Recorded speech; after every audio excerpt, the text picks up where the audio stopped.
ल अब हाम्रो नेक्स्ट क्वेसन चाहिँ के छ त भन्दाखेरि 1 - 2 sin स्क्वायर π/4 के छ question 1 - 2 sin square π/4 minus θ/2 equal to कति छ त भन्दाखेरि sin θ छ है त sin θ छ।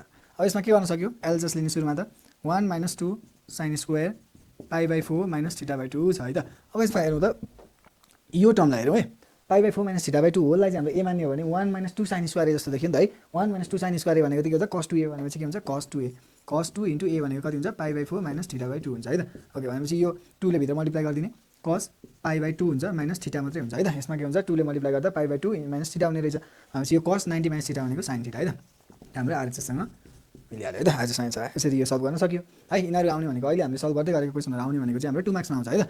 आउने भनेको 2 मार्क्समा। अब हामीले 4 मार्क्सको 3 मार्क्सको लागि चाहिँ गर्दैछौँ है त। 3 मार्क्सको लागि चाहिँ हाम्रो क्वेसनहरू के छ त भन्दाखेरि सुरुमै के छ ए नम्बरमा छ cos को पावर 4 θ/2 माइनस sin को पावर 4 θ/2 भनेको चाहिँ कति हुने रहेछ त आरएचएसमा cos θ हुने रहेछ है त। यो प्रुभ गर्नुपर्ने छ हामीलाई। यो प्रुभ गर्नको लागि के छ हामीलाई यो भनेको चाहिँ a को पावर 4 माइनस b को पावर 4 को टर्ममा छ भनेपछि पावर 4 को त फर्मुला छैन भनेपछि स्क्वायरको स्क्वायर गर्नु पर्यो मतलब cos स्क्वायर θ/2 को चाहिँ होल स्क्वायर गर्यो भने के हुन्छ cos को पावर 4 θ/2 गर्न सक्यो मतलब स्क्वायर र यो 2 2 जा 4 हुने भयो 4 यस्तै भइहाल्ने भयो। त्यस्तै गरी माइनस sin स्क्वायर θ/2 को चाहिँ हाम्रो के हुन्छ होल स्क्वायर गर्न मिल्छ है त यसलाई पनि। अब यसलाई के गर्न सक्यो a square minus b square छ भने के हुन्छ a + b * a - b को फर्ममा गर्न सक्यो मतलब के हुन्छ a भनेको cos स्क्वायर θ/2 प्लस b भनेको sin स्क्वायर θ/2 इन्टु के हुन्छ a square minus b square भनेको फेरि a माइनस b भनेको cos square θ/2 minus sin square θ/2 हुन्छ है त। ओके अब यसमा हेरौँ यो भनेको चाहिँ के cos square a/2 into sin square a/2 भनेको 1 हुन्छ ठिक छ। भनेपछि यसमा cos square θ/2 minus sin square θ/2 है त। अब यसमा के छ यो θ/2 लाई होललाई टर्मलाई a मान्यो भने के हुन्छ cos square a minus sin square a भनेको cos 2a हुन्छ है त। भनेपछि cos 2 इन्टु a भनेको चाहिँ हाम्रो θ/2 छ भनेपछि हाम्रो सिम्पल के गर्ने θ/2 गर्ने। अब यो 2 र यो 2 क्यान्सल आउट भइहाल्यो यो भनेको चाहिँ cos θ हुन्छ जुन चाहिँ आरएचएससँग हाम्रो इक्वल हुन्छ है त। यसरी पनि हाम्रो के हुन्छ सल्भ गर्न सक्यो। अब यो 4 मार्क्समा आउने क्वेसन त हो तर अलिकति छोटो छ हैन यस्तो क्वेसनहरू त नआइहाल्ला त्यही पनि आयो भने चाहिँ यो चाहिँ एकदमै छोटो क्वेसन छ है त। ओके त्यसपछि अर्को क्वेसन छ हाम्रो sin 2θ/1 + cos 2θ है त। sin 2θ/ कति छ 1 + cos 2θ इक्वल टु हाम्रो कति छ त भन्दाखेरि इक्वल टु हैन इन्टु मल्टिप्लाइड cos θ/1 + cos θ है त। cos θ/ कति छ 1 + cos θ यो भनेको चाहिँ हाम्रो के छ त भन्दाखेरि tan θ/2 छ है त। अब यस्तो क्वेसन सल्भ गर्दाखेरि सधैँ पनि हामीले के हुन्छ यो sin 2θ र cos θ लाई यतिकै अहिले राखिराख्ने अनि यो जुन छ हाम्रो के हुन्छ यो 1 प्लस छ नि 1 प्लस यो 1 प्लसले डिस्टर्ब गरेकोलाई यो 1 प्लसलाई चाहिँ के गर्ने 1 लाई चाहिँ क्यान्सल आउट गर्ने कोसिस गर्ने। अब 1 लाई क्यान्सल आउट गर्दाखेरि के हुन्छ sin 2θ छ माथि तलपट्टि के छ 1 प्लस sin cos 2θ भनेको 2 cos स्क्वायर θ माइनस 1 हुन्छ 2 cos स्क्वायर θ माइनस 1 हुन्छ इन्टु माथि cos θ छ तलपट्टि के छ 1 प्लस cos θ भनेको चाहिँ के हुन्छ 2 cos स्क्वायर θ/2 माइनस 1 हुन्छ है त। यसमा बाइ 2 वाला फर्मुला युज गर्नुपर्छ किनभने θ मात्रै छ यहाँ पो 2θ थियो मल्टिपल थियो यहाँ सब मल्टिपल छ भनेपछि 2 cos स्क्वायर θ/2 माइनस 1 है त यस्तो हुन्छ। अब यसमा चाहिँ हाम्रो के हुन्छ यो र यो क्यान्सल आउट भयो यो र यो क्यान्सल आउट भयो हैन। यति भइसकेपछि के हुन्छ sin 2θ भनेको 2 sin θ into cos θ by 2 cos square θ into अब cos θ हाम्रो के हुन्छ 2 cos स्क्वायर θ/2 हुन्छ है त। यति हुने रहेछ। अब के हुन्छ यसमा यो cos θ एउटा cos θ यहाँको एउटा cos θ क्यान्सल आउट भयो अनि यो cos θ र यो फेरि पुरै cos θ क्यान्सल आउट भयो हैन। यहाँ माथि के हुन्छ एउटा cos θ अर्को cos θ cos स्क्वायर θ हुन्छ तलपट्टि cos स्क्वायर θ छ भनेपछि तल र माथिको काट्यो अनि यो 2 सँग यो 2 काट्यो भनेपछि sin θ बाइ 2 cos स्क्वायर θ/2 भयो है त।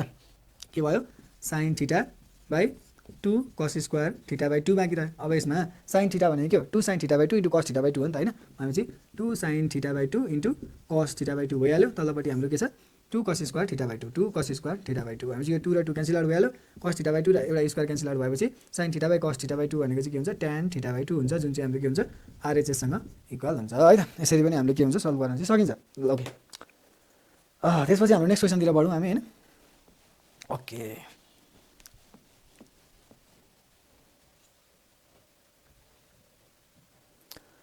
ओके हाम्रो नेक्स्ट क्वेसन चाहिँ के छ त भन्दाखेरि 1 + sin θ बाइ 1 - sin θ है त। जी नम्बरमा के छ 1 + sin θ बाइ 1 - sin θ भनेको चाहिँ के छ आरएचएसमा गएर tan स्क्वायर π/4 प्लस हाम्रो कति छ θ/2 छ है त। यो क्वेसन छ। अब यसमा चाहिँ हामीले के गर्नु पर्यो त भन्दाखेरि सुरुमा tan उतापट्टि भएकोले sin को tan वाला फर्मुला युज गर्दिने है त। tan वाला फर्मुला युज गर्दा के हुन्छ 1 + sin θ भनेको चाहिँ 2 tan θ/2 tan θ/2 बाइ 1 - tan स्क्वायर 1 + tan स्क्वायर θ/2 है त θ/2 हुन्छ। अब होल डिभाइडेड बाइ के हुने रहेछ त 1 - 2 tan θ/2 होल डिभाइडेड बाइ कति हुन्छ 1 + tan स्क्वायर θ/2 हुने रहेछ है त। यति हुने रहेछ। ओके अब यति भइसकेपछि हाम्रो के हुन्छ त यो यतापट्टि आउने भयो मतलब के हुन्छ एलसिएम त 1 + tan square θ/2 plus 2 tan θ/2 whole divided by 1 + tan square θ/2 हुने रहेछ है। अब यसको होल डिभाइडेड बाई कति हुने रहेछ त यो एलसिएम लिँदाखेरि के हुन्छ 1 + tan स्क्वायर θ यतापट्टि आउँछ भनेपछि 1 + tan स्क्वायर θ/2 माइनस 2 tan θ/2 भनेको चाहिँ हाम्रो कति आउने रहेछ त बाई 1 + tan स्क्वायर θ/2 भनेपछि यो र यो क्यान्सल आउट भयो। अब हाम्रो के आएको छ 1 + tan square θ 1 + 2 tan θ/2 plus tan square θ/2 whole divided by कति हुन्छ 1 + 1 minus 2 tan θ/2 plus tan square θ/2 हुन्छ है त। ओके यति हुन्छ। अब यसमा हामीले के गर्न सक्यो त भन्दाखेरि माथिको a स्क्वायर यो 1 भनेको 1 को स्क्वायर भनेको 1 नै हुन्छ मतलब a square + 2ab + b square जस्तो भयो हैन 1 + 2 tan θ/2 प्लस tan स्क्वायर θ/2 यो भनेको हाम्रो के हुन्छ 1 + tan θ/2 को चाहिँ के हुन्छ होल स्क्वायर हुन्छ है त। तलपट्टिको हुन्छ 1 - tan θ/2 को चाहिँ हाम्रो के हुन्छ होल स्क्वायर हुन्छ है त। यहाँसम्म त एकदमै इजी छ है। यहाँबाट थोरै ट्रिक लाउनु पर्ने हुन्छ के गर्नुपर्ने हुन्छ हामीले π/4 प्लस θ/2 चाहिएको छ नि त हैन π/4 भनेको के हो 45 डिग्री हो नि हैन। ओके ओके ल यसबाट हामीले थोरै ट्रिक लगाउँदाखेरि चाहिँ के गर्नु पर्यो त भन्दाखेरि 1 + tan θ/2 बाई 1 - tan θ/2 को होल स्क्वायर लेख्न पाउँछ। किन लेख्न पाउँछ किनभने यो इन्डिभिजुअल तल र माथिको स्क्वायर भनेको त यसको होल स्क्वायर हो नि त। ओके त्यति भइसकेपछि अब हाम्रो के छ 1 भनेको के हो tan 45 हो नि tan 45 degree plus tan θ/2 whole divided by 1 minus यहाँनिर के हुन्छ tan θ/2 × 1 गर्न मिल्छ नि होला हैन tan θ/2 × 1 भनेको त tan θ/2 नै हो भनेपछि के हुन्छ tan 45 डिग्री × tan θ/2 हुन्छ है। यति हुन्छ। यति भइसकेपछि हाम्रो के हुन्छ त tan 45 भनेको tan π/4 भनेपछि यसमा के हुन्छ यसको होल स्क्वायर त छँदैछ है यसको होल स्क्वायर हुन्छ। अब tan a + tan b by 1 - tan a × tan b भयो भने के हुन्छ त tan a + tan b को होल स्क्वायर हुन्छ मतलब के हुने रहेछ त tan a भनेको 45 degree tan a + tan b हुने रहेछ नि त त्यो भित्रको त हैन के हुने रहेछ tan a + tan b भनेको चाहिँ tan a + tan b by 1 - tan a × tan b भनेको चाहिँ tan a + b हुने रहेछ अनि यसको होल स्क्वायर त छँदैछ। अब tan 45 भनेको π/4 भनेपछि के हुने रहेछ त tan π/4 प्लस θ/2 अनि यो स्क्वायर है त यता होल स्क्वायरको के हुन्छ tan स्क्वायर π/4 प्लस θ/2 हुने रहेछ जुन चाहिँ हाम्रो के हुन्छ आरएचसँग इक्वल छ। यो क्वेसन पनि हामीले इजिली गर्न सकिन्छ है त यो तरिकाले। ओके अब अर्को क्वेसनतिर लागौँ हामी। अर्को क्वेसनमा के छ त भन्दाखेरि cos θ/2 माइनस √1 + sin θ है त।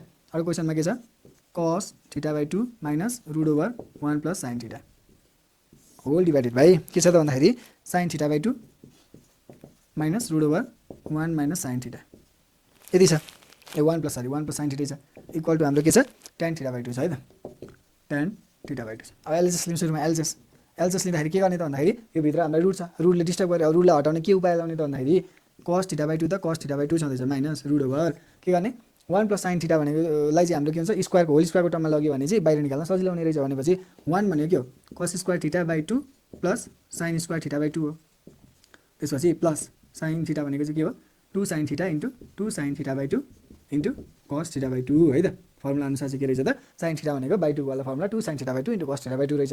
अब होल डिभाइडेड बाई के गर्ने त भन्दाखेरि sin θ/2 को sin θ/2 छँदैछ माइनस यता तल पनि सेम त्यही गर्ने है त cos square θ/2 plus sin square θ/2 plus 2 sin θ/2 × cos θ/2 है त। तल र माथि एउटै भएकोले चाहिँ सेम गर्न मिल्यो है त। ओके अब त्यसपछि cos θ/2 यहाँनिर छँदैछ माइनस √ओभर के हुन्छ यो a square + 2ab + b square जस्तो भयो भनेपछि cos θ/2 प्लस sin θ/2 भनेको a + b को चाहिँ हाम्रो के हुन्छ होल स्क्वायर हुन्छ होल डिभाइडेड बाई के हुने रहेछ त अर्को ओके यति हुने रहेछ है। त्यसपछि हाम्रो डिभाइडेड बाई के हुने रहेछ डिभाइडेड है होल डिभाइडेड छ त्यसपछि हाम्रो के छ sin θ/2 चाहिँ sin θ/2 माइनस यहाँ पनि ठ्याक्कै त्यही हुने रहेछ cos θ/2 प्लस sin θ/2 को चाहिँ होल स्क्वायर हुने रहेछ है त। ओके भनेपछि के हुने रहेछ यो स्क्वायर र रुट क्यान्सल भयो यो स्क्वायर र तलको रुट पनि क्यान्सल भयो र हाम्रो आएको भनेको चाहिँ के रहेछ त cos θ/2 माइनस अब के हुने रहेछ त यो ब्राकेट राख्दाखेरि यो नि पोजिटिभ छ यो नि पोजिटिभ छ भने चाहिँ माइनस प्लस माइनस फेरि माइनस प्लस माइनस भनेपछि cos θ/2 माइनस sin θ/2 है त होल डिभाइडेड बाई के हुने रहेछ त हाम्रो sin θ/2 माइनस यहाँ पनि ठ्याक्कै त्यही cos θ/2 माइनस sin θ/2 है। त्यसपछि हाम्रो cos θ/2 क्यान्सल भयो sin θ/2 क्यान्सल भयो भनेपछि हाम्रो के आयो त भन्दाखेरि minus sin θ/2 by minus cos θ/2 यो भनेको माइनस माइनस क्यान्सल आउट भइहाल्यो tan θ/2 है त जुन चाहिँ हाम्रो के छ आरएचएसँग चाहिँ इक्वल छ। यसलाई हामीले यसरी प्रुभ गर्न सक्यो है त। ओके अब हाम्रो नेक्स्ट क्वेसन चाहिँ के छ त भन्दाखेरि प्रुभ गर्ने क्वेसन छ